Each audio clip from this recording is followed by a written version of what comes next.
Okay, so part one, let's talk about safety. And yes, I am going to be using an airsoft gun in this video because there's no reason to use an actual firearm for demonstrating any of this. There's three basic rules of firearm safety per NRA training.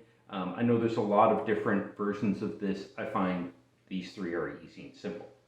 So, rule one, always keep the gun pointed in a safe direction.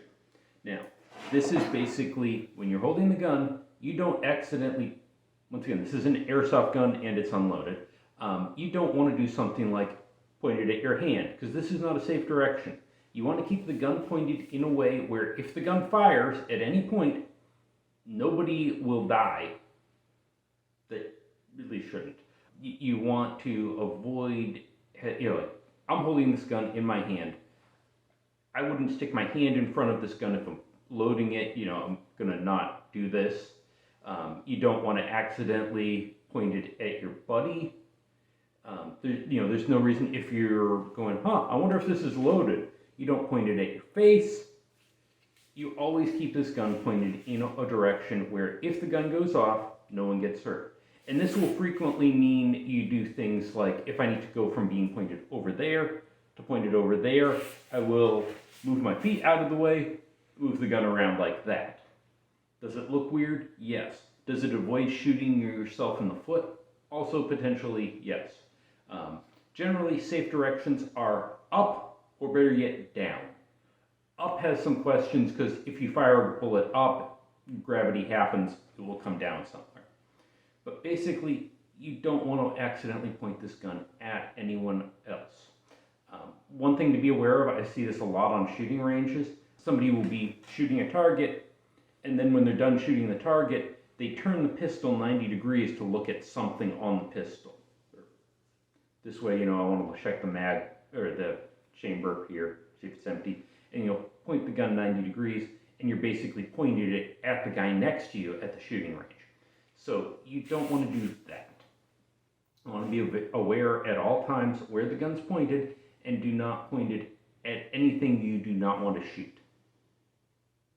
Okay, rule two. Always keep your finger off the trigger until ready to shoot. This is kind of self-explanatory. Generally, a gun will not randomly go off. There are some instances where dropping a gun will cause them to go off. On a properly functioning modern firearm, that's not an issue. You could just drop this on the ground and it'll be fine.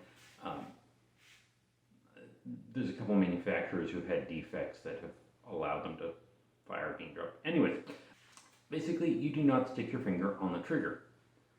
The gun will not go off, generally, unless you pull that trigger. So you take this finger and just don't stick it on the trigger until you are pointed at a target that you're intending to shoot, like looking down your sights. Let me move the camera back a little. Yeah, I'm using my wife's office, hence the pink chair. Anyways, you do not want to move your finger onto the trigger until you are actually looking down the sights at your target. And this just simply is another layer of safety to keep from accidentally shooting the wrong thing. So, when you go to fire, this feels weird with the slide open, so we're just going to close it. You will take the gun, point it at the target. Once you are pointed at the target and you're like, okay, I am going to shoot, then you move your finger down onto the trigger. Until then, keep your finger off the trigger. And for rifles, if you're going out hunting, if you can, depending on how long your finger is in the trigger guard, you can sometimes put your finger rested on the trigger guard. This works well with the AR-15s and some other rifles, just to keep brush from getting in your trigger guard if you're running around the woods, hunting, whatever. But generally for pistols, leave your finger up on the side. And the third rule, always keep the gun unloaded until ready to use. Now, an unloaded gun is not going to fire. That said, a lot of people are killed every year by unloaded guns. It's your buddy hands you a gun and he says, "Don't worry about it, it's not loaded." and then you violate rule 1 by pointing it at something you don't want to shoot, and then you go violate rule 2 by pulling the trigger, and suddenly it goes pop, and it turns out what your buddy said was an unloaded gun was actually a loaded gun. And now, after violating all 3 safety rules, you've accidentally shot someone or yourself. So, for the added safety, you just keep the guns unloaded unless it's in use. Now, people will say, that's crazy, you don't want to carry an unloaded gun and then have to load it if a bad guy shows up and have all that extra time, or keep an unloaded gun in your house for home defense, and then if somebody breaks in, you have to load it. First off, I've had my house broken into, there was enough time to load a gun. But if the gun's in use, or being carried, or home defense, or anything like that, the gun is essentially already in use and it should be loaded. But if it's just like a range toy that's just sitting around, and obviously this is an airsoft gun, it spends most of its life unloaded unless I'm shooting it in the backyard, you just leave the gun unloaded. Now, if you're at a shooting range or a gun store or anything like that, and someone hands you a gun, and the first thing you should do, unless you're expecting to be pulling the trigger, is you want to verify it's unloaded. If you don't know how to operate that specific model of gun, don't even touch it. It's like, here, check this out. If you don't know how to operate it, don't take it from the person who's handing it to you until you ask, hey, how do I check this? Most people aren't, no one's going to be offended by you asking, and frankly, if they are, don't hang out with them. They're probably jerks.